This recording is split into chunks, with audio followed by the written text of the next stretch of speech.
Assalamualaikum warahmatullahi wabarakatuh. Perkenalkan, nama saya Atik Mafrudo dari Prodi Bahasa dan Sastra Indonesia, Fakultas Keguruan dan Ilmu Pendidikan Universitas Islam Mojopahit, Mojokerto. Alhamdulillah, puji syukur kehadirat Tuhan Yang Maha Esa. Atas karunia-Nya lah kita masih diberikan kesempatan untuk berjumpa lagi. Dan yang paling utama, kita masih diberikan kesempatan untuk merayakan Hari Raya Idul Fitri bersama keluarga dalam keadaan sehat walafiat pada tahun ini. Tidak lupa juga saya ucapkan selamat Hari Raya Idul Fitri 1441 Hijriah. Minal aidin wal faizin, mohon maaf lahir dan batin. Pertama-tama kita akan mengulas apa hakikat dari bahasa itu sendiri, di mana bahasa lah yang menjadi pembeda antara manusia dengan hewan. Krida Laksana dan Kunjono berpendapat bahwa bahasa ialah suatu sistem lambang bunyi yang arbiter yang digunakan oleh kelompok sosial untuk bekerja sama, berkomunikasi, dan mengidentifikasikan diri. Bromley juga mendefinisikan bahwa bahasa adalah suatu sistem simbol yang teratur untuk mentransfer ide atau informasi yang terdiri atas simbol-simbol verbal maupun simbol visual. Dari paparan beberapa ahli di atas, dapat kita tarik kesimpulan bahwasannya bahasalah yang menjadi keistimewaan kita sebagai makhluk Tuhan Yang Maha Esa di antara makhluk-makhluk Tuhan yang lainnya. Dengan bahasa, kita dapat melangsungkan komunikasi dan juga berinteraksi untuk melangsungkan kehidupan kita sehari-hari. Bahasa di sini saya umpamakan sebagai nasi, di mana nasi merupakan makanan pokok masyarakat Indonesia. Tanpa memakan nasi, masyarakat Indonesia pun akan tetap merasakan lapar meskipun ia mengkonsumsi makanan yang lainnya. Begitu pula dengan bahasa, di mana bahasa merupakan suatu komponen pokok dalam kehidupan kita sehari-hari untuk berinteraksi antara masyarakat satu dengan masyarakat yang lainnya.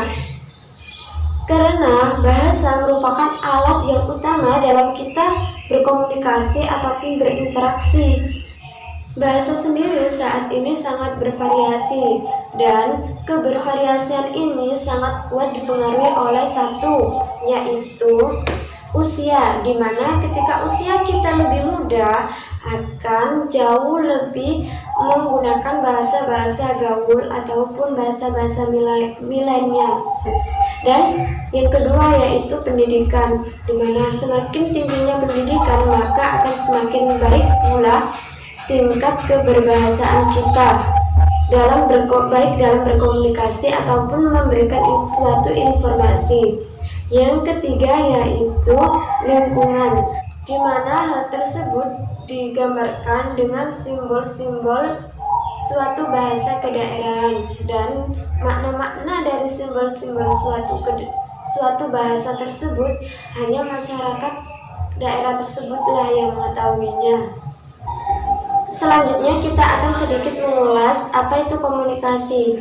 Komunikasi merupakan pemindahan arti melalui suara, tanda, simbol, dan gerak tubuh. Kajian tentang komunikasi sendiri melibatkan beberapa disiplin ilmu, diantaranya yaitu psikologi, psikologi sosial, sosiologi, sosiolinguistik, linguistik, dan filosofi, serta kritik sastra. Seperti yang telah dijelaskan di atas, komunikasi sendiri memiliki tugas penting yang selalu dibutuhkan oleh masyarakat, yang salah satunya yaitu suatu informasi. Dengan komunikasi, manusia akan jauh lebih mudah untuk mendapatkan suatu informasi. baik informasi politik, informasi tentang dunia selebritis maupun yang saat ini jauh lebih penting, yaitu informasi tentang perkembangan suatu wabah COVID-19 yang melanda bumi pertiwi kita. Komunikasi sendiri terbagi menjadi dua, yaitu komunikasi verbal dan komunikasi non-verbal.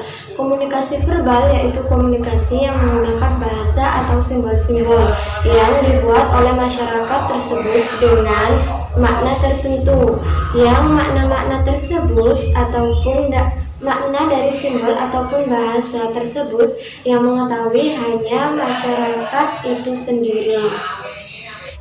Sedangkan komunikasi nonverbal yaitu komunikasi yang menggunakan isyarat, yang meliputi komunikasi objek, gerak tubuh, suara, dan sentuhan. Komunikasi objek yaitu seseorang yang dinilai melalui baju atau seragamnya. Misalkan seseorang yang memakai baju polisi, maka ia akan digolongkan sebagai seorang polisi. Apabila seseorang tersebut memakai baju medis, maka orang tersebut akan digolongkan sebagai seorang perawat ataupun dokter dan semacamnya. Kemudian ada gerak tubuh. Gerak tubuh meliputi postur tubuh dan ekspresi wajah serta sorot mata. Kemudian ada suara.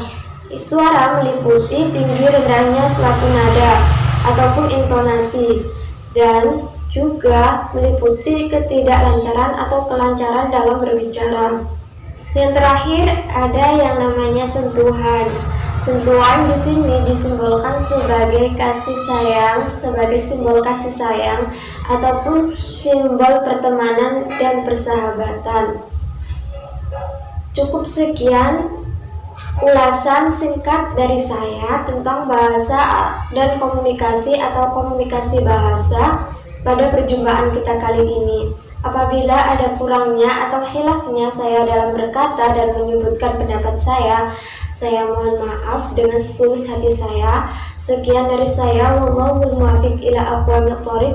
Assalamualaikum warahmatullahi wabarakatuh.